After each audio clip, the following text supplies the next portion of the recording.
എല്ലാവർക്കും പിബീസ് ഹൗസിലേക്ക് സ്വാഗതം. ഇന്ന് ഞാൻ വന്നിരിക്കുന്ന ഒരടിപൊളി കൊത്തു പൊറോട്ടയുടെ റെസിപ്പിയുമായിട്ടാണ്.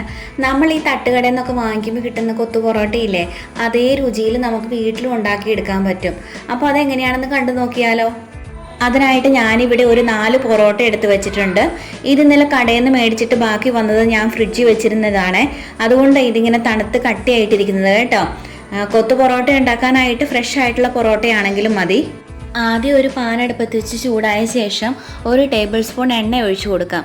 എണ്ണ ചൂടായി കഴിയുമ്പോൾ ഒരു വലിയ സവോള അരിഞ്ഞിട്ട് കൊടുക്കാം.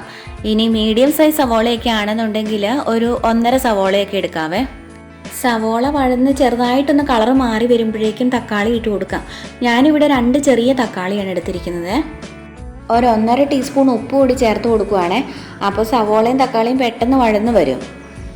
ഈ സവോളയും തക്കാളിയും വഴന്ന് വരുമ്പോഴേക്കും നമുക്ക് വേറൊരു പണിയുണ്ട് ചെയ്യാൻ. എന്താണെന്ന്, നമ്മൾ നേരത്തെ എടുത്ത് വെച്ചിരുന്ന പൊറോട്ടയില്ലേ, അതൊന്ന് മുറിച്ചെടുക്കണം. ഷേപ്പിലൊന്നും മുറിക്കേണ്ട കാര്യമില്ല, ചുമ്മാ കൈ വെച്ച് കീറി എടുത്താൽ മതി. നമ്മുടെ സവോളയും തക്കാളി ഇവിടെ ഒരുവിധം വഴന്ന് വന്നിട്ടുണ്ട്.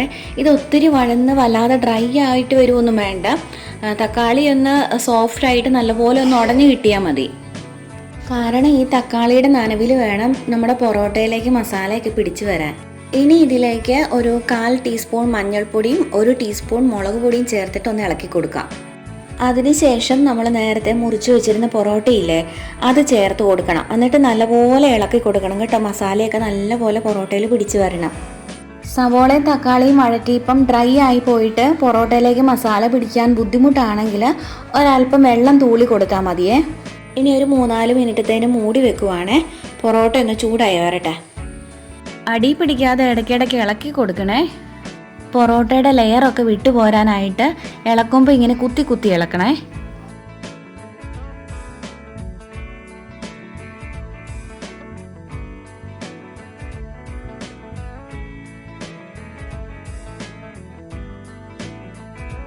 പൊറോട്ട നന്നായിട്ട് ചൂടായി കഴിയുമ്പം ഇങ്ങനെ സൈഡിലേക്ക് വകഞ്ഞു വെച്ചിട്ട് ഒരു 3 മുട്ട കൂടി ചേർത്ത് കൊടുക്കാം. മുട്ട ഓപ്ഷണലാണ്, മുട്ട കഴിക്കാത്തവരാണെങ്കിൽ ചേർക്കണ്ട കേട്ടോ. ഇനി ഒരു 2 മിനിറ്റത്തേന് മൂടി വെക്കാം, മുട്ടയൊന്ന് വെന്ത് വരട്ടെ. ഇനി ഇത് നല്ലപോലെ ചിക്കി ഇളക്കി കൊടുക്കണേ. ഞാനിത് നോൺ സ്റ്റിക്കിൻ്റെ പാൻ ആയതുകൊണ്ടാണ് മുട്ട ചേർക്കുന്നതിന് മുമ്പ് എണ്ണ ഒഴിക്കാത്തത്. ഇനി വേറെ ഏതെങ്കിലും പാൻ ആണെങ്കിൽ അല്പം എണ്ണ ഒഴിച്ചിട്ട് വേണം മുട്ട ചേർക്കാനായിട്ട്, അല്ലെങ്കിൽ അടി പിടിക്കുവേ. മുട്ട ചിക്കി ഇളക്കി കഴിയുമ്പം ഒരു 1/4 ടീസ്പൂൺ ഗരം മസാലയും കൂടെ ചേർത്ത് കൊടുക്കാം.